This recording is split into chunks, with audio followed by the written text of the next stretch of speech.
C'est bientôt la rentrée pour 12 millions d'élèves. L'heure est venue de faire les courses et pour vous aider dans cette tâche difficile, nous allons tester pour vous 2 méthodes différentes. Nous nous sommes mis dans la peau d'une famille qui a 2 enfants, une fille qui entre en seconde, un garçon qui entre en 6e. Nous allons avec ces 2 listes faire chacune les courses dans un endroit différent. Florence, tu vas aller dans une grande surface et moi, je vais aller dans une papeterie de quartier. Et bien que les meilleurs gagnent. C'est parti!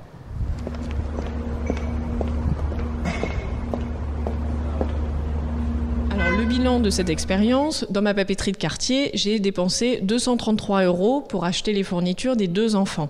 Par contre, ça m'a pas pris beaucoup de temps. Je n'ai mis que 10 minutes pour rentrer et sortir dans le magasin parce que le gérant de la papeterie avait au préalable préparé la liste de courses que je lui avais envoyée par mail avant de venir. Alors moi, Christelle, j'ai mis un petit peu plus longtemps que toi, près de 2 heures à galérer dans les allées du supermarché entre les copies, les cahiers et les stylos. Mais la facture est quand même nettement moins chère, près de 30% en moins, puisque j'ai dépensé au total 177 €.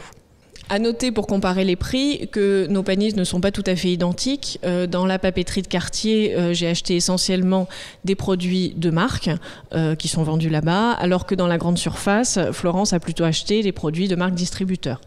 En conclusion, si l'objectif est de dépenser moins, allez en grande surface. En revanche, si vous n'avez pas de temps à perdre, prenez le chemin de la papeterie, vous gagnerez un temps précieux.